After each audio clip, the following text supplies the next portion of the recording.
A blessed day, brethren. Welcome to the Jesus is Lord Church Worldwide podcast. Thank you for joining us as we meditate on God's message to us through the Sunday preachings from Jesus the Healer episodes. With open heart, mind, and spirit, let us pray that God would speak to us today. Hallelujah! Praise God, praise God. Isang mapagpalang umaga po. Palakpakan ho natin ang ating pong Diyos na buhay. Sapagkat ang Diyos ho ang nagbibigay ho sa atin ng pagkakataon para patuloy ho nating maranasan ang kanyang kaluwalhatian, our God to transform our lives. Can I hear an amen? Palakpak ko para sa ating Diyos na buhay.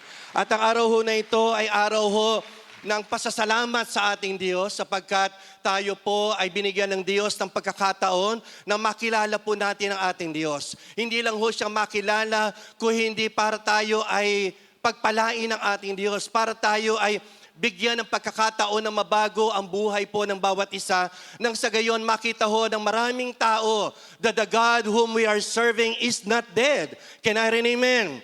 That the God whom we are serving is alive. Buhay ho ang Diyos. You know why? Because God changed our lives. He transformed us. He blesses us. He healed us. He do everything for us. Yung namatay po ang ating Diyos sa krus ng Kalbaryo, hindi ho siya nanatiling patay. After 3 days, He rose from the dead for us to give us hope. Can I hear an amen? Palakpak ko para sa ating Diyos na buhay. At ang araw ho na ito ay araw ho ng pakikinig ng salita ho ng Diyos. Why there is a preaching of the Word of God. Not only for us to be blessed, but for us to be transformed. Can I hear an amen? Sapagkat gusto ng Diyos, mabago ang buhay po natin.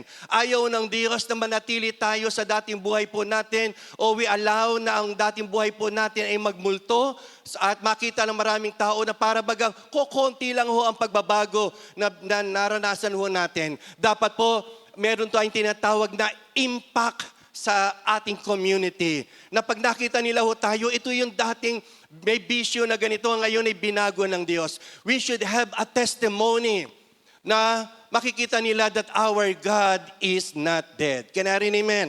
Palakpak ko para sa ating Diyos.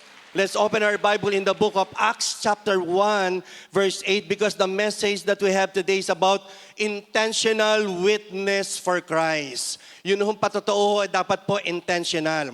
I'm reading in the Amplified Version Bible, but you will receive power and ability when the Holy Spirit comes upon you, and you will be my witnesses. Ang ibig po sabihin, to tell people about me. Sabi po ng Amplified, both in Jerusalem, in all Judea and Samaria, and even to the ends of the earth. So the Lord will bless the reading of His Word.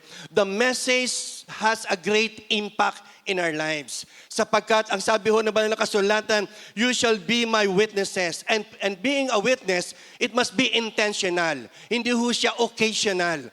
Hindi lang ho dahil merong isang okasyon, you are going to witness, you are going to testify the goodness of the Lord. It is intentional. The people must know what the Lord has done in our lives. Kung ano ang ginawa ng Diyos sa buhay po ng bawat isa sa atin. Sabi po ng Tagalog, subalit tatanggap kayo ng kapangyarihan kapag dumating na sa inyo ang banal na Espiritu.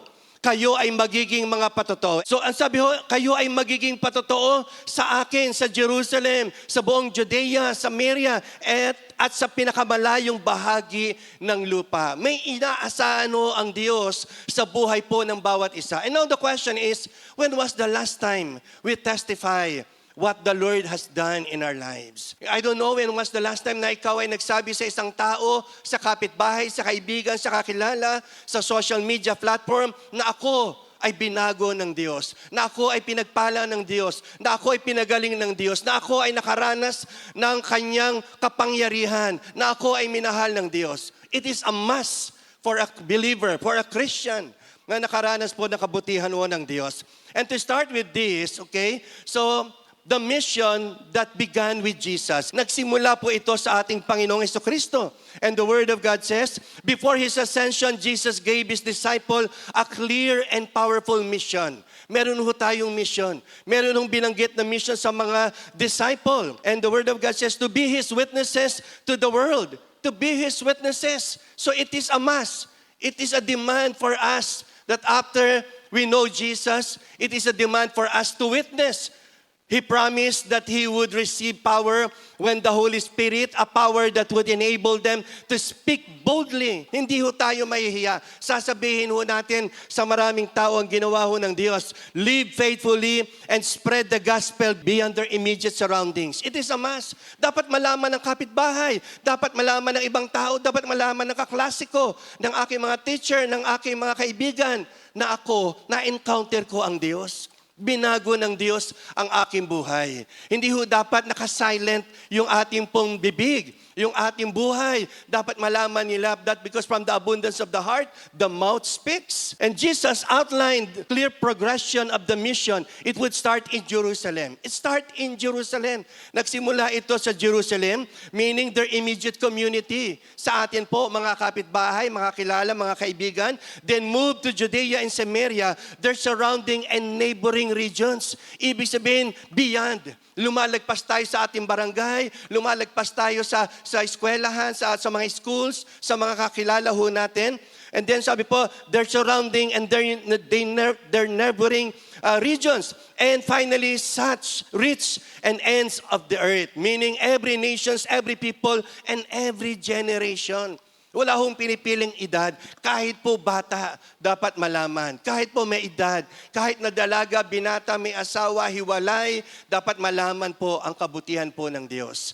Kailangan sabihin po natin kung sino si Kristo, ipatotoo natin ang kanyang mga ginawa. Ordinary people like us become powerful witness. Why? Because God is with us. Greater is He, Jesus, that is in us than He that is in the world. 1 John chapter 4, verse 4. Sabihin, mas malaki ang Diyos. God is bigger than you. God is bigger than any problems that we have in this world. God is bigger than our beloved nation, the Philippines. So mas malaki pa rin ang Diyos. And through the Holy Spirit, ordinary people like us became powerful witnesses, carrying the message of Jesus to a world in a desperate need of hope and salvation. Maraming tao pa po ang hindi nakakakilala sa ating Panginoon. At tayo po nakakilala sa ating Panginoon, burden po natin sila. We should have compassion on them. Hindi ho tayo pwede mag-spread ang shoulder at tayo nakakilala na, pero unang-una ho, salamat sa Diyos dahil may mga taong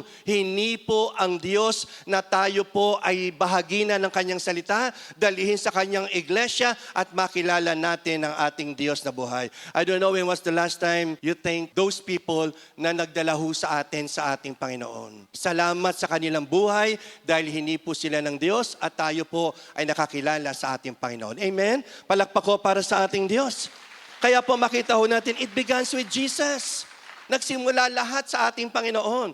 And the mandate of the church to be His witnesses, not to witness those negative things that is happening around us, but to witness what the Lord has done in our lives. Yun ho, ini-inculcate ho yun sa puso po ng bawat isang Pilipino, bawat isang tao na kakilala sa ating Panginoon. I have the responsibility, I am accountable na malaman ho ng maraming tao na ang aking Diyos ay buhay, nagpapagaling, nagbabago ng buhay, sumasagot ng panalangin. The mission that began with Jesus did not end with His ascension. It continues through His church as the body of Christ. We are entrusted with the same calling to be His witnesses. When started as a command to the first disciple, has become a church, enduring mandate to proclaim Christ, demonstrate His love, and lead others into a life-changing relationship with Him. Kaya hindi lang ho tayo confined sa ating church. Hindi lang ho tayo confined sa isang lugar.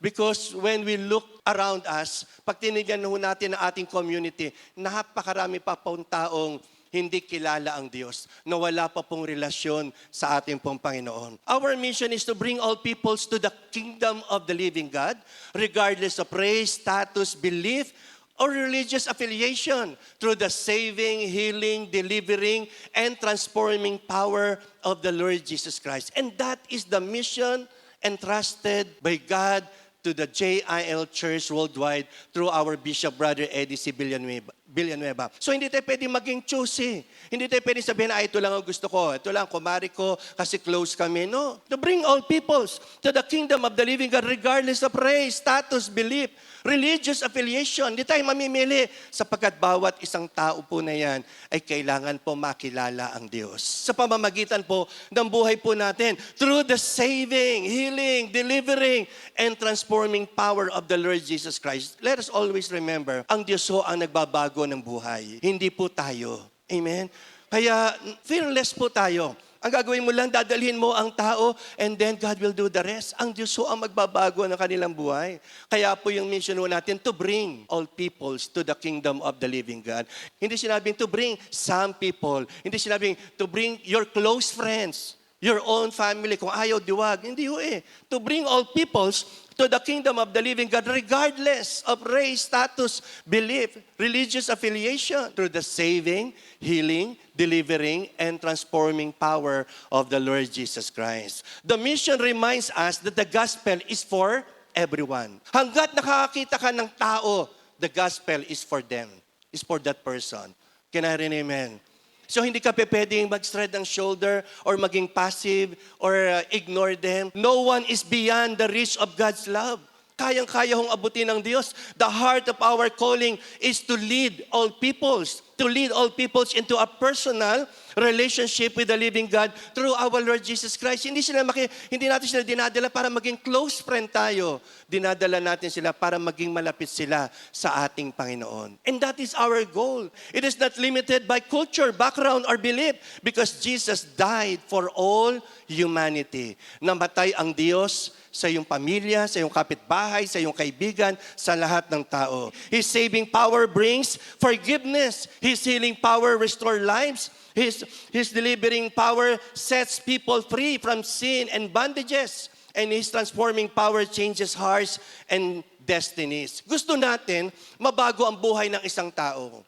Pero hindi natin kayang baguhin. Kahit bigyan mo yan ng malaking pera, kahit ilibre mo pa yan, kahit ano gawin mo, hindi po natin kayang baguhin. Only Jesus can change lives. Only Jesus can transform the lives of many people. The reason we introduce Jesus, we bring Jesus to them, sapagkat gusto natin mabago din ang buhay nila kung papaano nabago ang buhay po natin. Amen? Palakpak ko para sa ating Diyos.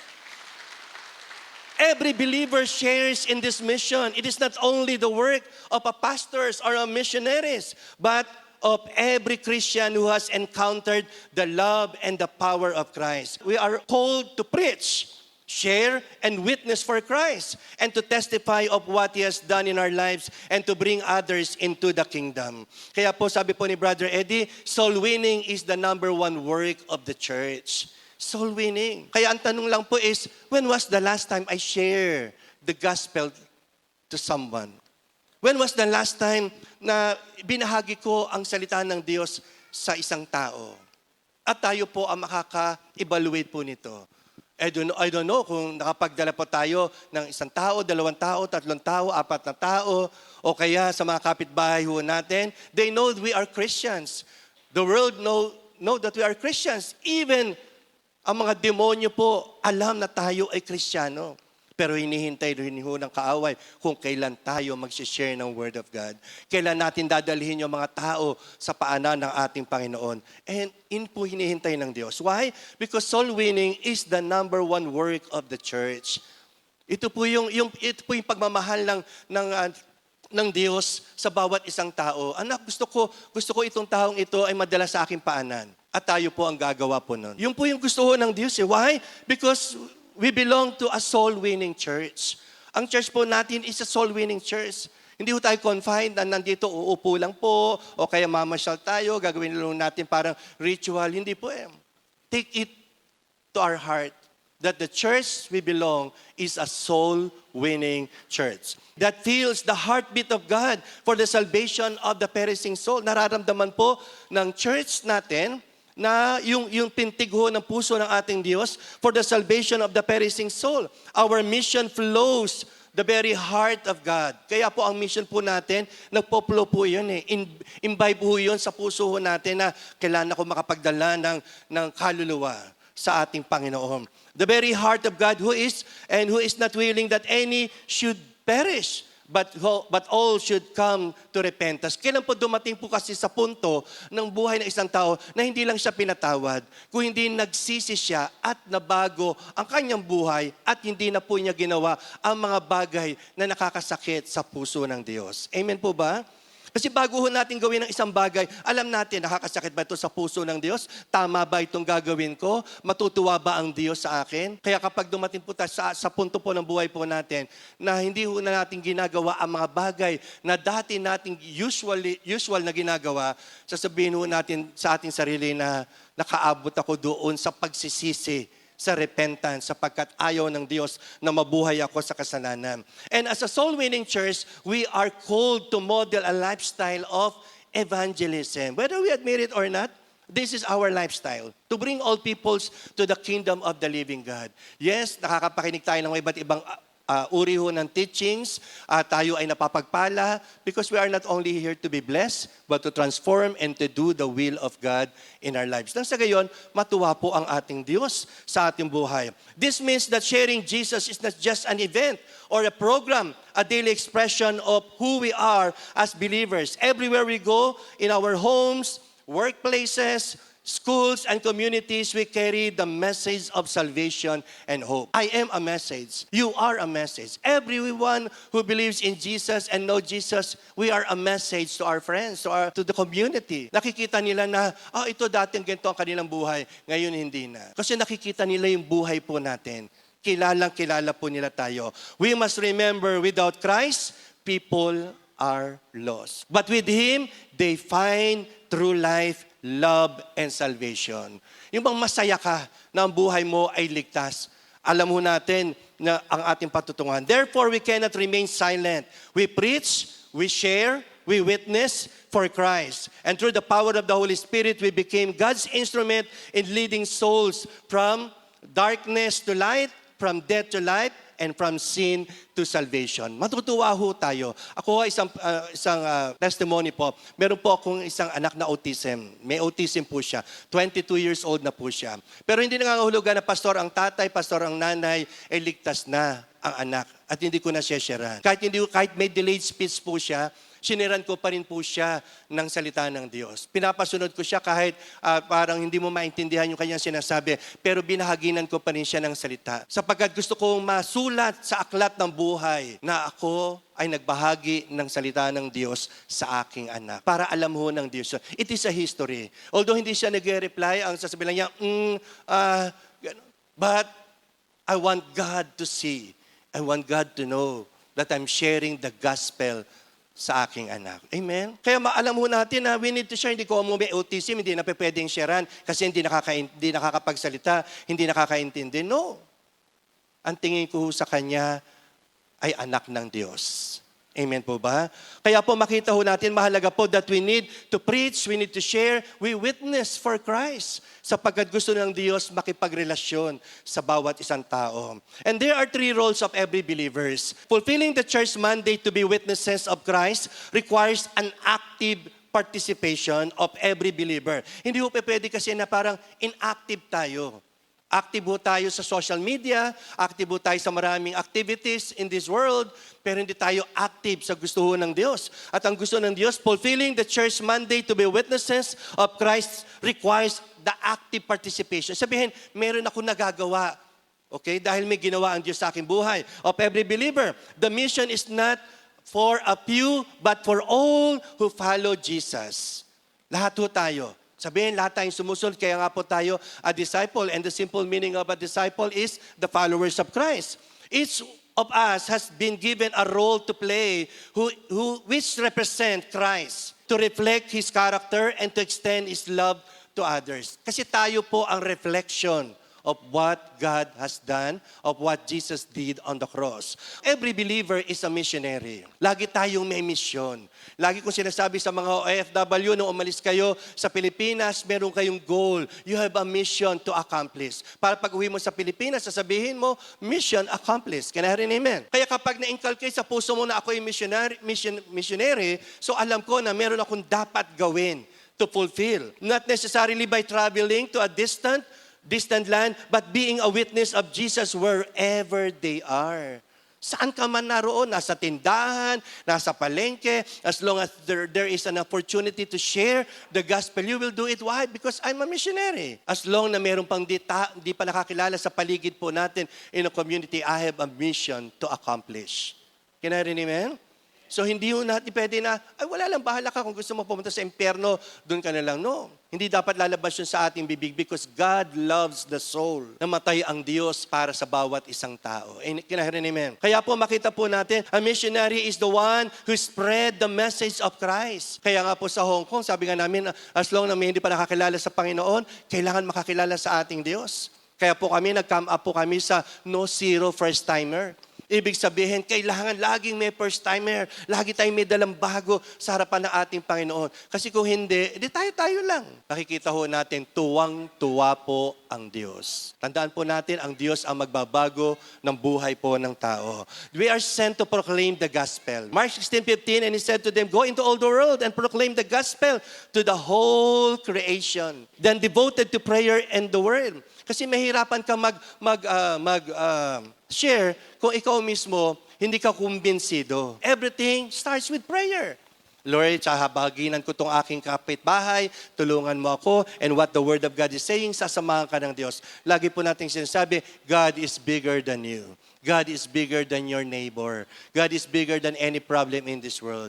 Ang kailangan lang ho natin, we need to devote ourselves, but we will devote ourselves to prayer and to the ministry of the Word. Cool to be the voice of Christ. Tinig ho tayo ng Diyos. Kaya dapat hindi ho tayo pinatatahimik ng kaaway. Dapat maingay po tayo in sharing the gospel. Ang social media platform po, sobrang ingay. Kina-capture ho natin. Pinapatulan ho natin. Kahit anong bagay yan, sige, makiki-join tayo sa kanila. Pero hindi marinig ang tinig ng Diyos. Sa bahay, sa kapitbahay, sa kaibigan, sa kakilala. Romans chapter 10 verse 14, how then they will call on Him in whom they have not believed? And how are they to believe in Him of whom they have not heard? And how are they to hear without someone preaching?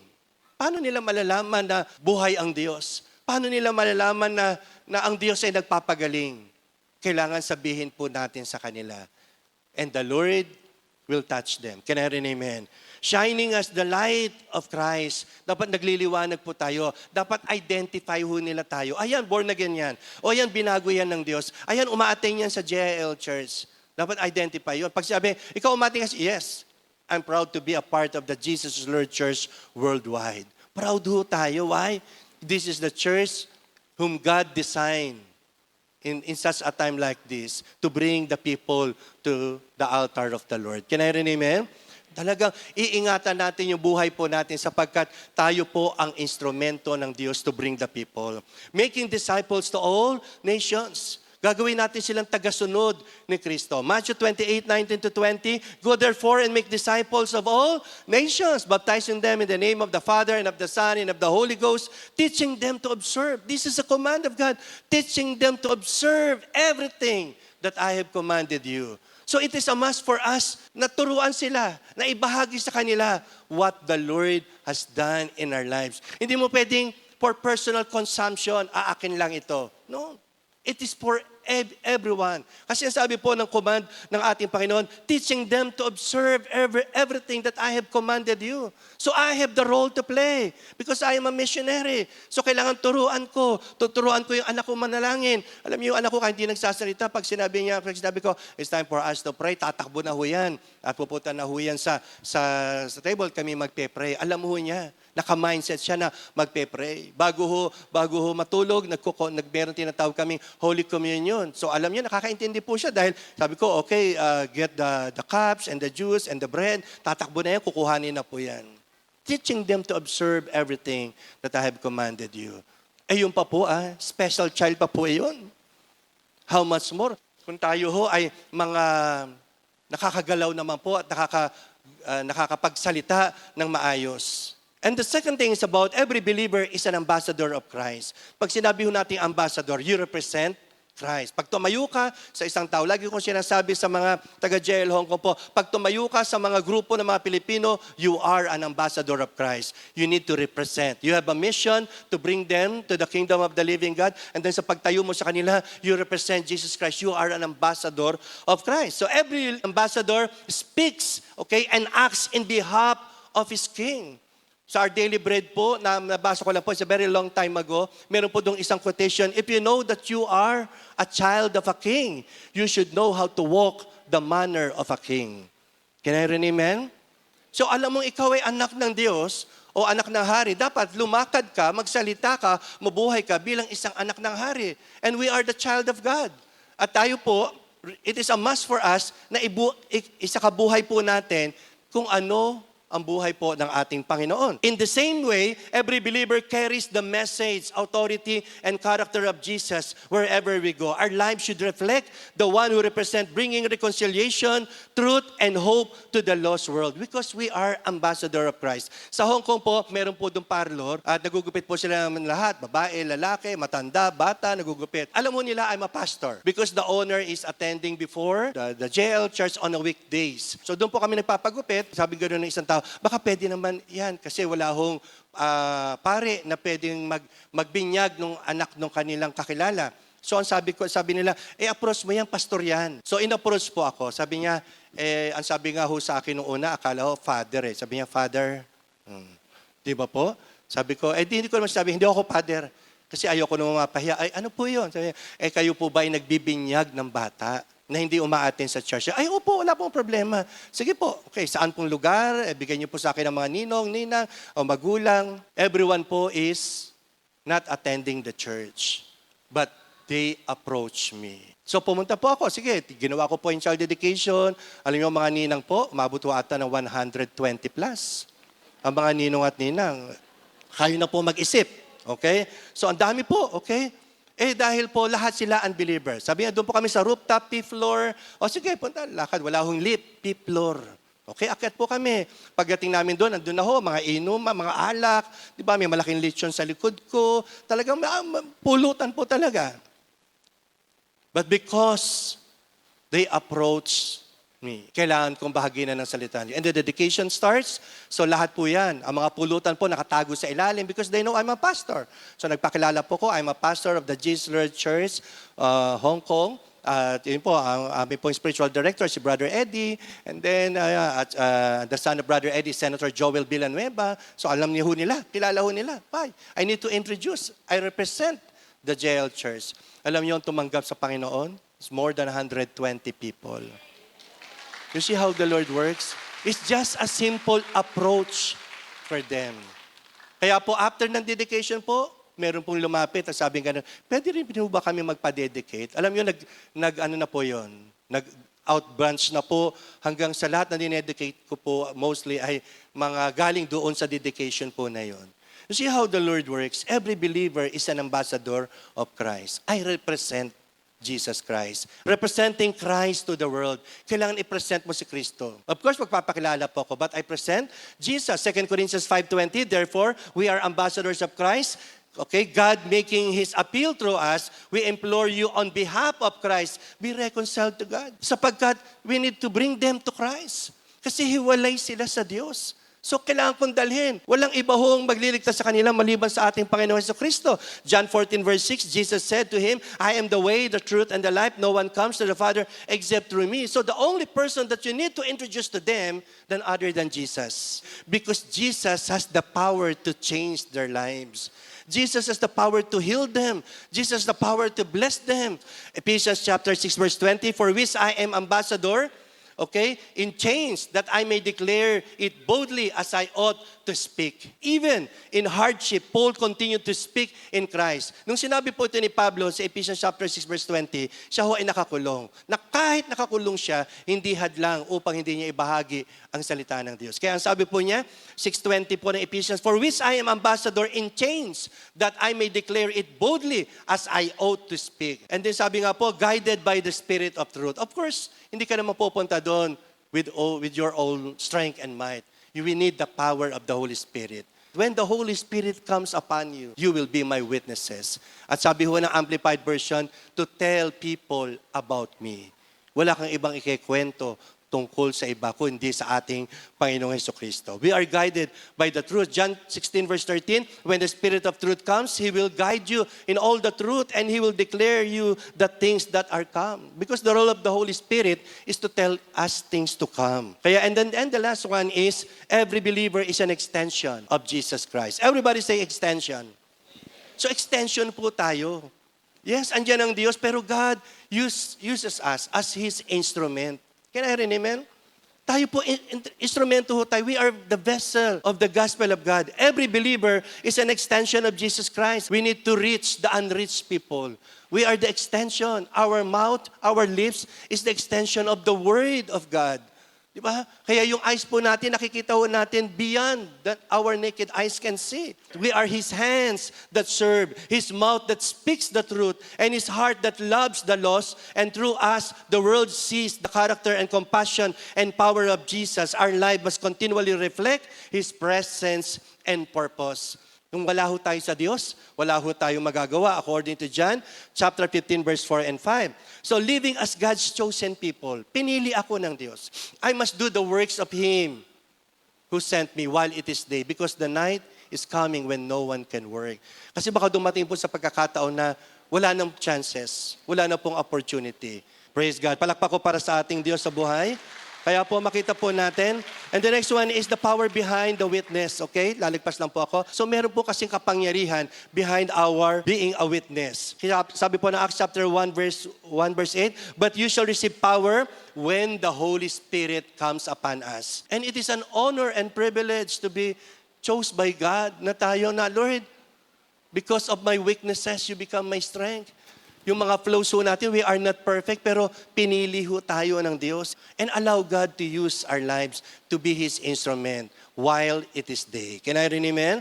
Because there is power behind the witness. After understanding the threefold calling of God to us as missionaries, ambassadors, and extension of Jesus Christ, we realize that this mission is far greater than human strength to accomplish. And to fulfill these roles effectively, we need more than passion. Higit pa dun sa passion na nararamdaman po natin or knowledge, we need power from above. Kailangan kasi meron tayong testimony na tayo po ay tinahanan ng Santong Espiritu that the Lord is using us for His glory. Kung hindi, salamat Lord, ang buhay ko ay kapaki-pakinabang sa iyong kaharian. Can I hear an amen? Tayo nga po, nagagalit tayo kapag may mga anak tayo na hindi nagtatrabaho, hindi maghuhugas ng pinggan, nagagalit tayo, nag-e-express tayo ng anger. Di ba? Utusan mo lang, nagdadabog pa. Pero tayo piliin ho ng Diyos, Lord, maliit na bagay yung hinihiling mo sa akin, pero alam ko, sasamahan mo ako, magagawa ko kung ano ang gusto mo. Amen? Palakpak ko para sa Diyos.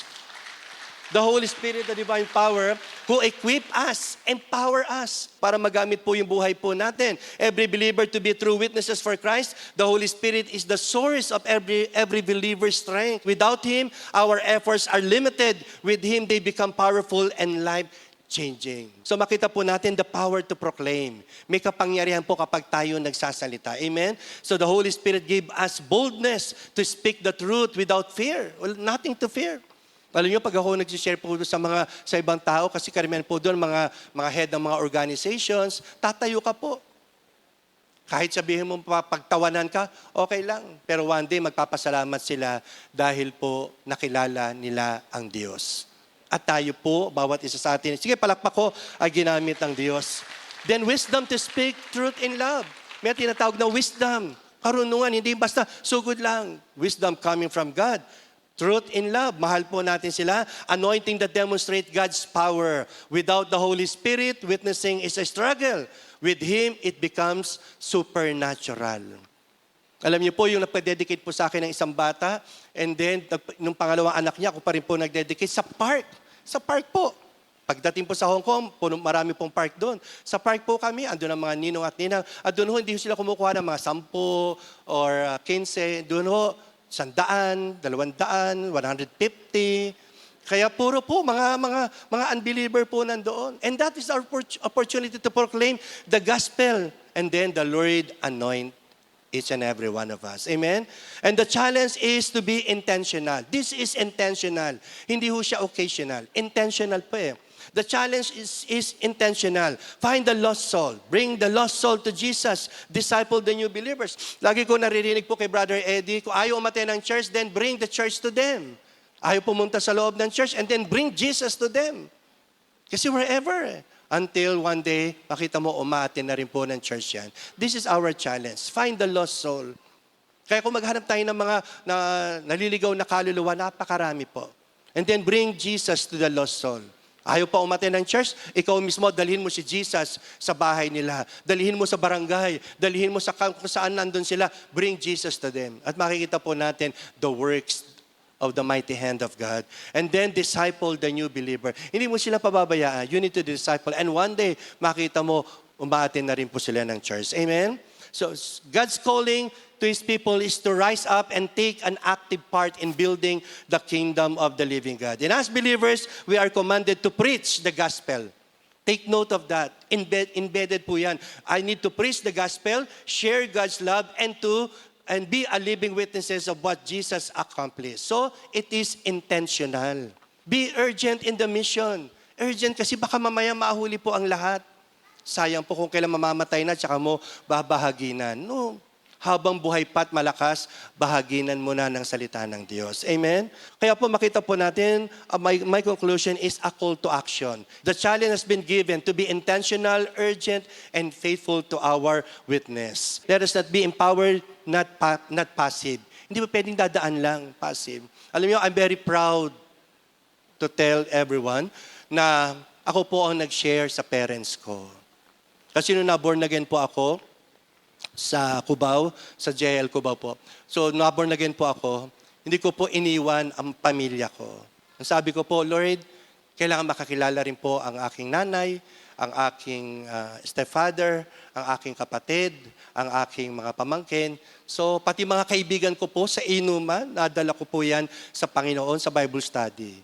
They know, hindi man sila naging pastor, but alam nila kung paano na bago po yung buhay ko at dinadala ko sila sa Panginoon. Ang Diyos gumalaw at kumilos sa kanilang buhay. They began to call upon the name of the Lord. So, makita po natin, empowered, not passive. Let us be bold and not silent. Let us be intentional witnesses for Christ in our homes, workplaces, schools, communities, and even to the ends of the earth. Because the Spirit empower us. The Word equip us. Kaya po tayo merong salita ng Diyos. Nagbabasa po tayo ng Bible. Kaya na rin, amen. Hindi equip tayo ng Diyos sapagkat hindi pa pwede kung wala eh. Ang salita ng Diyos ang bumubuhay sa ating kaluluwa. Ang kanyang salita na lumalabas sa ating labi, yun ang nagiging buhay ng maraming taong nakikinig. And the Word equip us, and the world await us. Naghihintay po ang kapitbahay, naghihintay ang mundo, naghihintay ang kaibigan, kakilala, kamag-anak, pamilya. Let's rise up and fulfill the call to be intentional witness for Christ. Intentional po eh. Hindi pa pwedeng, bahala ka sa buhay mo. No? Intentional po. Kaya maganda ho na naunawaan po natin ang nais ho ng Diyos. Hindi ho yung nais mo. Hindi yung nais ng ibang tao, yung nais ho ng Diyos. Can I rin amen? It's not about the chairs. It's not about the building. It is about God inside the church who transform us. Palakpak ko para sa ating Panginoon. At ang oras ho na ito ay oras ho na encounter sa ating Diyos sa buhay. As you continue to bow your head and close your eyes, I want you to pray what the Lord is imparting to you right now, wherever you are, in the live stream, in the social media, sa bahay, saan ka mang lugar naroon. Ask the Lord kung ano ang nais niya gawin mo sa iyong buhay. And this is our prayer. That our lives will never be the same again. Hindi ka na magiging katulad kanina, kahapon, nung isang linggo. Ang buhay po natin ay binago ng Diyos. Make a deep desire. Mangarap ka, Lord, nais ko na makapagdala ng maraming kaluluwa sa iyong harapan. Kaibigan, kakilala, kamag-anak, magulang, kapatid, kapitbahay, kaopisina, katrabaho, kamanggagawa, sa mga bahay, saan man naroon. magkaroon ka ng malalim na pangarap na, Lord, hindi ako pupunta sa church na ako lang.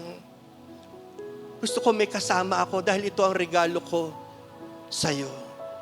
Nais ko ang buhay ko'y maging kagamit-gamit para sa'yo habang may pagkakataon. And God will do the rest. If there's any problems, sickness and disease, God will heal you and touch you. Hindi hadlang ang sakit karamdaman because God is our healer. He died for us. Kulang tayo sa pananalapi, God will bless us. Kulang tayo sa pagmamahal, God loves us. Overwork tayo o fatigue, whatever, God is our strength.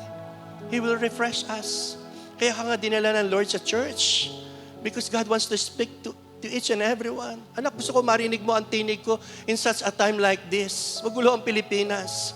Pero meron akong tinig. I have a word na kailangan natin malaman, kailangan natin makaptured, and that will be our strength. And that word will change our lives.